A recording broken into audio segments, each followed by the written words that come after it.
Okay, I want to start looking at, by introduction, just looking at John 5:28. Я бы хотел начать, и это как больше как вступление. Давайте откроем Иоанна 5:28. Now, in our passage here, this verse, John 5:25. И вот у нас есть отрывок Иоанна 5:25. I simply put that there to show that there is the inevitability of judgment in the future. И я просто вывел его, чтобы показать несомненность, неотменность Божьего суда. This is one of a number of summary statements about future judgment that we find in the Bible. Это одно из многих таких суммирующих утверждений о будущем суде, которые мы находим в Библии. And what we find here in John chapter 5 is an emphasis on the fact that if we go back to John 5:22, и вот то, что мы видим здесь в Иоанна 5:25, и это же мы видим, когда посмотрим 22 стих. that judgment has been committed by the Father to the Son. Что Отец отдал весь суд Сыну. So that all judgment is given to the Son. Ибо Отец и не судит никого, но весь суд отдал Сыну. So why do you think that God the Father has committed all judgment to the Son? И как вы думаете, почему Бог Отец отдал весь суд Сыну? This is an important principle that we should think about. И это очень важный принцип, о котором нам нужно размышлять. The Father is the ultimate judge of the universe. Отец, он, несомненно, самый главный судья всей Вселенной. But he delegates judgment to the Son. Но он делегировал, он передал вот эту функцию суда, он передал Сыну. First, this is because it is Jesus who has paid the penalty for sin. И, во-первых, это потому, что Иисус уплатил цену, принял наказание за грех. But a second reason is that we are judged not by someone who is God alone, but by a human being. Но вторая причина это то, что нас судит не кто-то, кто только Бог, а кто-то, кто является при этом и человеческим существом. Jesus is both God and man. То есть Иисус, он одновременно и Бог, и человек. So when we are judged by Jesus, we're judged by a human being who has met all the same tests that we do, but he passed them all. И когда нас судит Иисус, то нас судит человек, который прошел через все то же, через что проходим мы, через все те же испытания, но прошел их все. Now, in Western civilization, this what became an important doctrine. И в западной цивилизации вот это стало очень важной доктриной. It influenced the development of the practice of law in Western civilization. И в западной цивилизации вот эта идея, она на ее основании была важность законов намного более, то есть люди начали намного более серьезно относиться к закону и воспринимать его как нечто важное. And this was most clearly seen in English history. И это очень наиболее ясно видно в английской истории. Now this might be a new term for you. Ну и может быть, да, новое слово. This became known as the principle of being judged by your peers. You know the word peers? I know the word peers, but there is different. So either someone higher than you or someone who is on the same level. On the same level. Да. То есть идея в том, что был выработан принцип, что тебя судит равный тебе. Yeah, in many countries, when people, the peasants, the workers were condemned, they were judged by aristocrats or royalty. Во многих странах, например, если крестьяне или рабочие, скажем так, они попадали в суд, то их судили там аристократы, или как бы знать. But in English law, they applied this principle that a person should be judged by someone who was on the same level. Но в Англии они ввели этот принцип в судебную практику, что человека судят те, кто на одном социальном уровне с ним. And this had an impact on one aspect of English law called the grand jury. И это оказало влияние на английский суд и то, что называется grand jury, A group of people who суд would, присяжных, практика суда присяжных. and that if you were charged or going to be charged with a crime, then you would be judged by Committee by of the 10. same people similar to you. Да. То есть, иными словами, то есть, если вас осуждают в каком-то... Okay, so that's just an example of how biblical teaching should have an impact and change society, how we conduct business. Да, то есть, если вы судите за какое-то преступление, вас судят группа людей, равных вам. И это пример того, каким образом доктрина и Библия повлияла на то, как, скажем так, мы ведем дела в реальном мире, да, на реальную жизнь.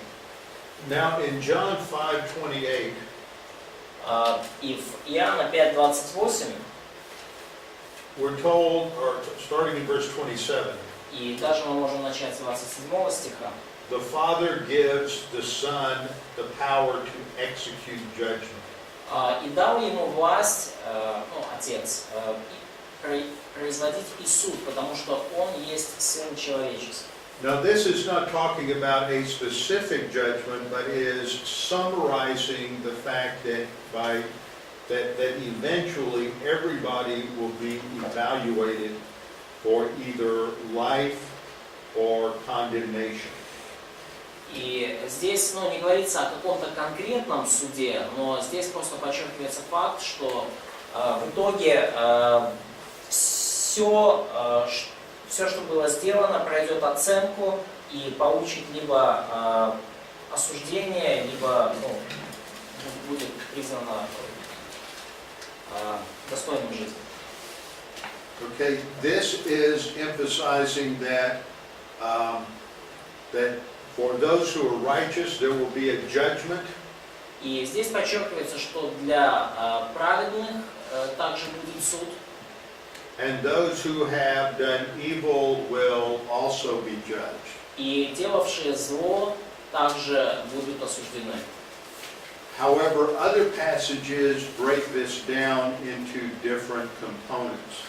И так или иначе, в других отрывках это эти два, это уже разбивается в разные компоненты, суд над праведным и над злым. For example, the church will be judged at the rapture, at the judgment seat of Christ, which occurs after the rapture. Например, церковь будет судиться после восхищения. Это будет у судилища Христова. Believers who survive, or believers from the tribulation will be judged when the Lord returns at the second coming. Верующие, которые выжили во время Великой Скорби, будут судиться уже после второго пришествия Христа. And all unbelievers will be judged at the end of the millennium at the great white throne judgment. И все неверующие будут судиться после тысячелетнего царства возле Великого Белого престола. So I want to show you a slide И я бы хотел сейчас показать вам один слайд, that will help us understand this. который поможет все это понять. We'll come back and look at this slide many times. И мы к этому слайду еще вернемся и будем видеть его многократно.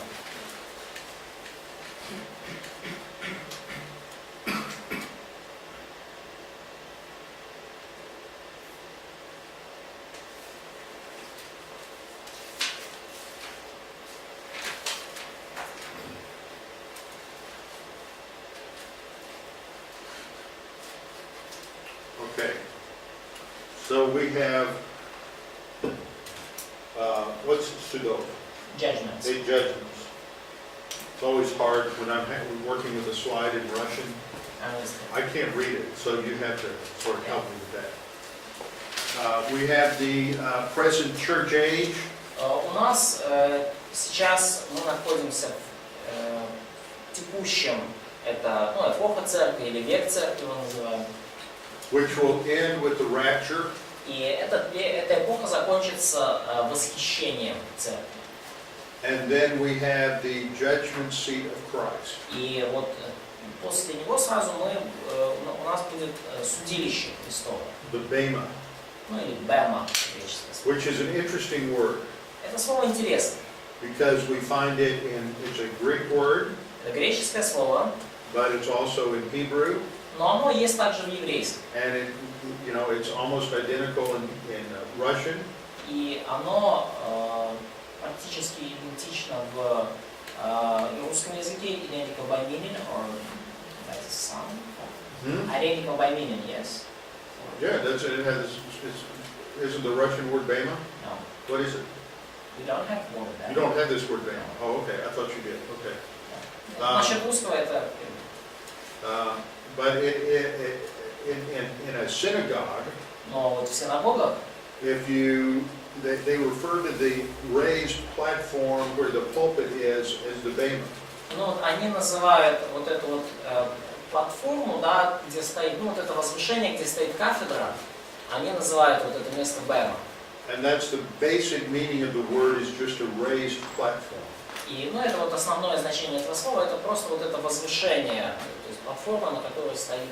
So if you go to Greece or some places where there are archaeological remains from the Roman Empire, И когда вот вы попадаете в Грецию или в какое-то еще место, где остались вот археологические вот эти руины, да, вот того, что было в Римской империи. you go to places where there are stadiums where they had chariot races or athletic contests. И когда вы попадаете в места, где там были стадионы, были места для конных вот этих вот соревнований, забегов, где были стадионы для атлетов, где бегают атлеты. You will see a special area of seats that were elevated, and that's where the judges sat. И там вот есть в таких местах есть специальные места, которые очевидно возвышены, то есть они находятся выше остальных, своего рода вид ложа, и там сидят судьи, там сидели судьи. Now what happens at we'll talk about the judgment seat of Christ later, but I'm just giving you the overview now. Мы еще поговорим подробнее о судилище Христовом, я просто вам дам сейчас такой краткий обзор. So the judgment seat of Christ takes place immediately after the rapture. Судилище Христово произойдет прямо после восхищения. Okay, now this happens in heaven. И это будет случиться на небесах. Heaven is a timeless place. И небеса это, вообще говоря, временное место. So even though this involves the evaluation of all church age Christians, Я прошу прощения, небеса это вечное место.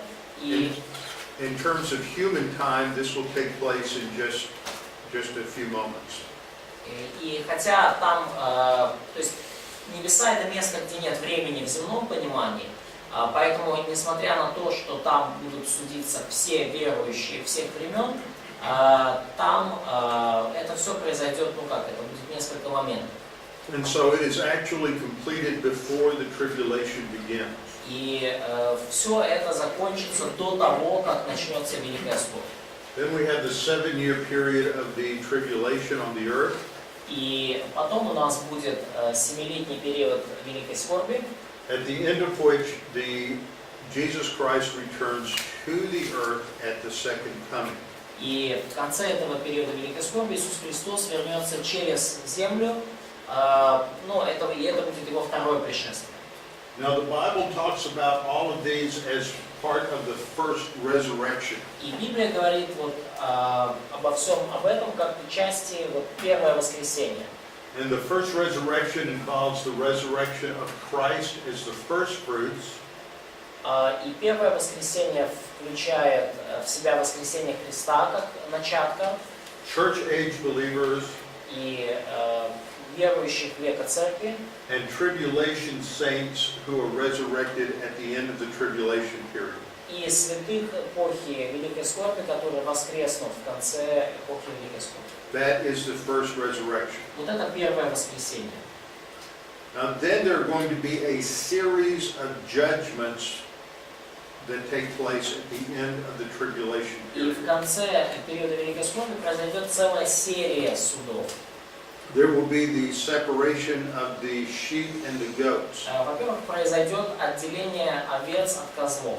This is the judgment of surviving Gentiles at the end of the tribulation.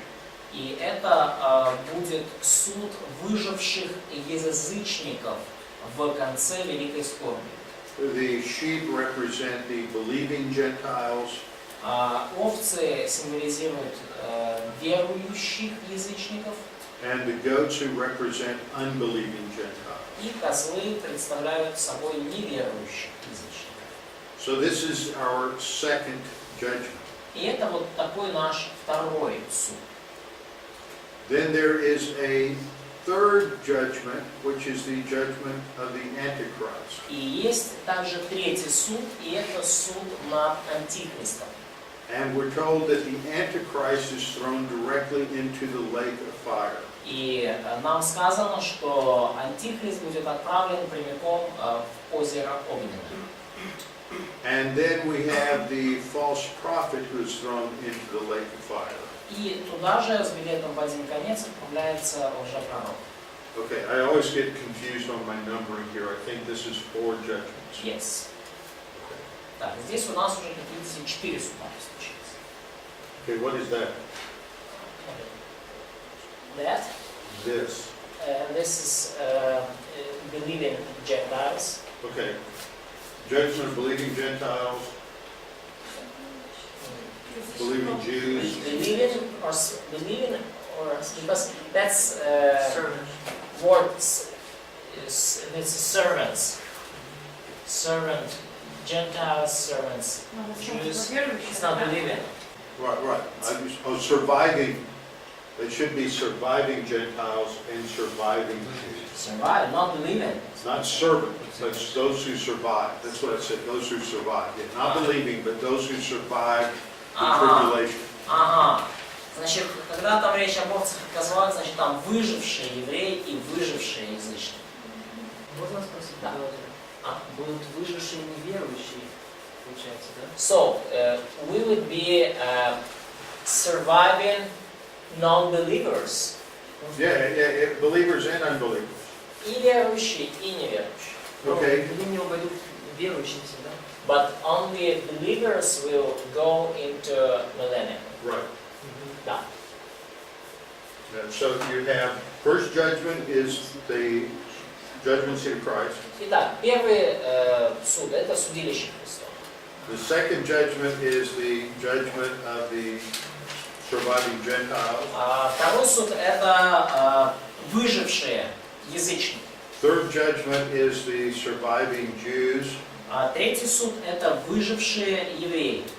The fourth is the, what is that? Old Testament saints. Old Testament saints. This is when Old Testament saints are resurrected and they are judged.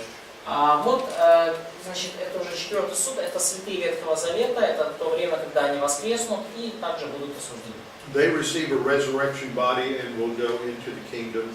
Они получат, Да, верующие. да, они получат воскресшие тела и войдут в тысячелетнее царство. And this is tribulation martyrs, those who die during the tribulation are resurrected and receive their resurrection body. И также воскреснут и получат воскресшие тела святые, мученически погибшие во время Великой Скорби. So, and then Это, да, 5. the Antichrist and the false prophet are thrown into the lake of fire. И потом Антихрист и уже пророк отправятся Это один или в два Содом. суда? Will it be the one or two judgments? How do you count this as one? You count this Antichrist and false One, prophet. I understand. 3, 4, 5, 6, 7, Окей. Этот Антихрист и уже пророк два разных суда.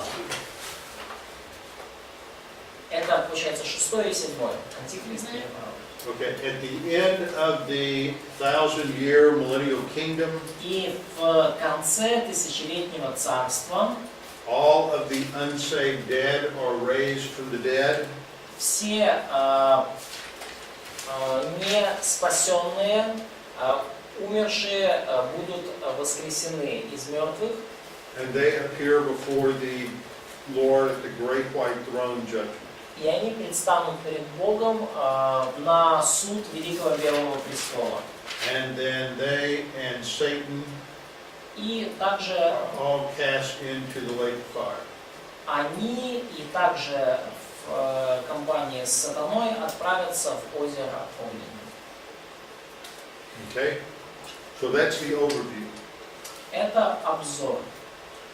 We are going to talk about each of these over the next few days. И мы поговорим о каждом из этих судов в течение следующих нескольких дней. So the principle that we see is from the very beginning, God rules over His creation as a judge. И принцип, который мы видим здесь с самого начала, это то, что Бог правит своим творением как судья. А можно еще вопрос? Maxim want to ask one more question. Maybe, okay, Maxim. От выживших язычников, те, которые не уверовавшие, которые не служили евреям, они пойдут в озеро Огненное или они веруют и пойдут в миллениум? So, what about surviving Gentiles, которые не служили язычникам, не служили which евреям, did not serve Jews? Will they go to the lake of fire? Will they go to the millennial kingdom?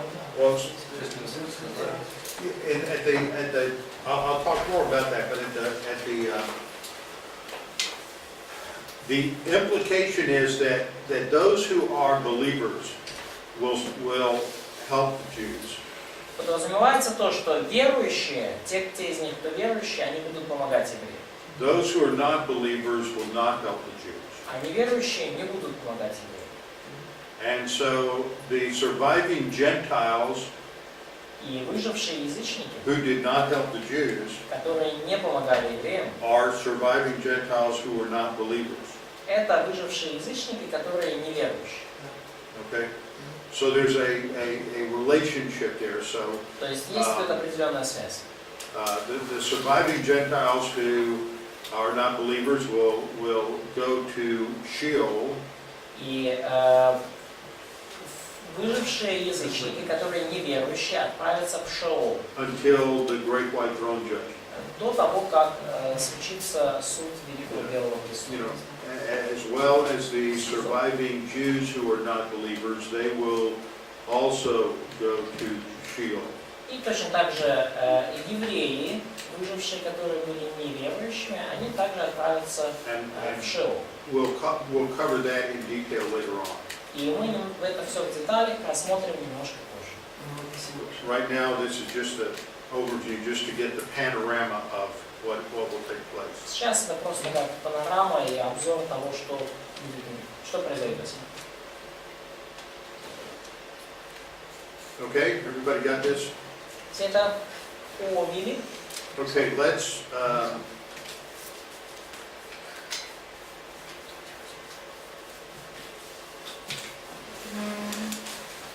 go to the next point. What I want to do is talk about this principle of responsibility and accountability in history. И вот следующее, о чем я поговорю, это то, что у вас вот здесь в конспектах, это принцип ответственности и подотчетности в истории. And the first point is that we're talking about the fact that in God's creation there is judgment for sin. И первое, о чем я хочу здесь сказать в этом разделе, это то, что Божье творение подвергается суду за грех. Okay, the verse we're going to look at is in Matthew 25:41. И стих, который мы рассмотрим, это Матфея 25:41. All right, so in Matthew 25:41, Матфея 25:41. we have a principle here. И здесь есть определенный принцип. Now the context is of the sheep and the goat judgment. Контекст это вот как раз вот этот суд овец и козлов. So the context is something that takes place at the end of the tribulation. То есть контекст это нечто происходит в конце Великой Скорби. You have one group that are the sheep, they are believers. Есть одна группа, это овцы и это верующие. And you have another group that are the goats that are unbelievers. И есть другая группа, которая козлы, и это неверующие. And to the goats who are on the left, Jesus says something that's interesting. И вот козлам, которые по левую сторону, Иисус говорит нечто очень интересное. He condemns them, at this point, I'm correcting what I said earlier, he condemns them to the lake of fire. И Он осуждает их, и мне здесь надо поправить то, что я говорил до этого, Он осуждает их на озеро Огненное. Earlier I said that the surviving Gentiles and Jews went to Sheol. I was wrong. И когда я сказал вот перед этим, что выжившие иудеи и язычники неверующие отправятся в Шеол, я был неправ. What we see here is that at the sheep and the goat judgment, that the unbelievers are sent directly into the lake of fire. Потому что здесь в этом стихе мы видим, что неверующие или козлы, вот, они отправляются прямиком в озеро Огненное. Because Jesus said, at the end of the judgment, Jesus says, depart into the everlasting fire. Потому что в конце вот этого суда Иисус говорит, что идите от меня в огонь вечный. Okay, now, and he calls them cursed. И Он называет их также проклятые. So here is the word for curse. И вот No, I это can't read anything when it's up here like this. слово вот для проклятых, которое катапаумай. Kata ra'aomai. Okay, and it means to curse or to execrate someone, to judge someone. То есть слово это означает проклинать кого-то, осуждать кого-то.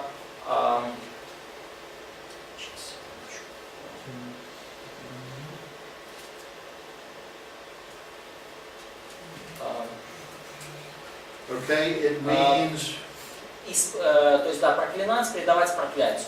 Вот. to carry, the basic meaning of that word is to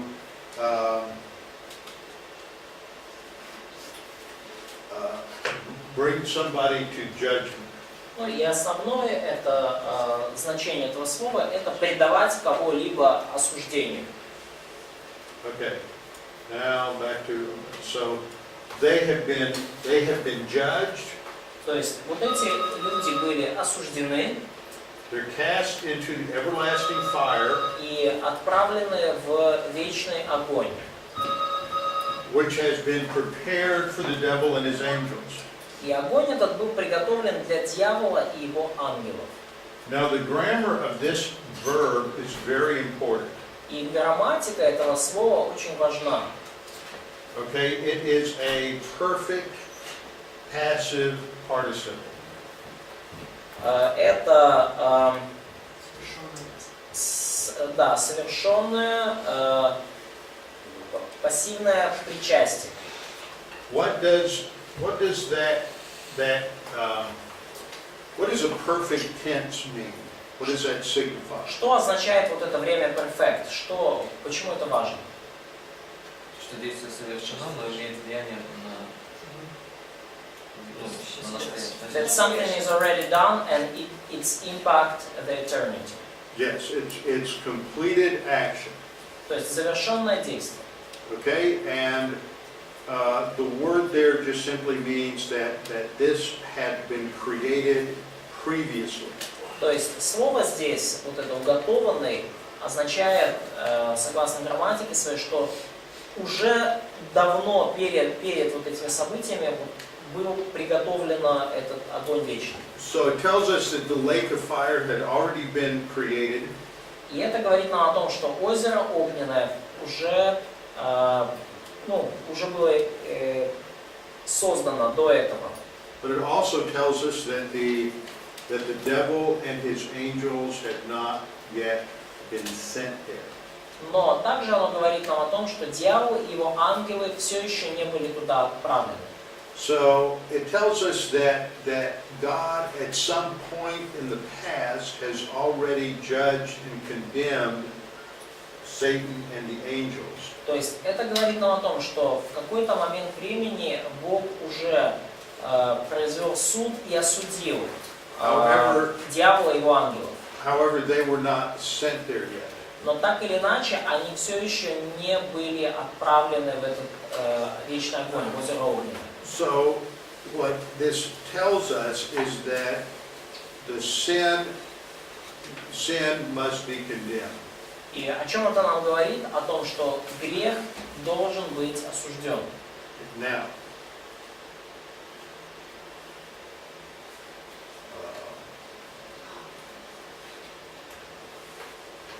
let's put a time on it. То есть вот сейчас временную шкалу я бросаю. Here's creation. Вот здесь творение. Okay, and this is going to be the time in Eden. И вот это время в Эдемском саду. Now, at this point, И уже в этот момент Satan has already fallen. сатана уже пал. So sometime prior to creation, И то есть еще в какой-то момент до сотворения Satan fell or sinned сатана пал или согрешил and was judged by God, и был осужден Богом. was declared guilty Он был объявлен виновным and sentenced to eternity in the lake of fire. и приговорен к вечности в озере огненном. And the lake of fire was created. И озеро огненное уже было создано. But for some reason, God did not send him to the lake of fire yet. Но по каким-то причинам Бог все еще не отправил дьявола в это озеро огненное. So there is a pause То есть есть определенная пауза until after the great white throne judgment, до суда у великого белого престола. that's a throne. Да, это вот трон. And then, only then, will Satan be cast into the lake of fire. И только после этого сатана будет отправлен в озеро огненное, после суда у великого белого престола. So all of human history takes place between the condemnation of Satan И вся человеческая история, по сути, имеет место между осуждением сатаны, вынесением ему приговора and the punishment of Satan. и наказанием сатаны. So somehow all of human history has something to do with this condemnation and punishment of Satan's sin. И тем или иным образом вся человеческая история имеет какое-то отношение к этому осуждению и наказанию сатаны. And what was Satan's sin? И в чем был грех сатаны? Pride. Pride, arrogance, who wanted to be like God. Заносчивость, да, гордость, он хотел быть как Бог. We'll come back and talk about Isaiah 14 И мы еще вернемся и поговорим об Исаии 14 главе, when we come back from the break. когда вернемся с перерывом. Okay?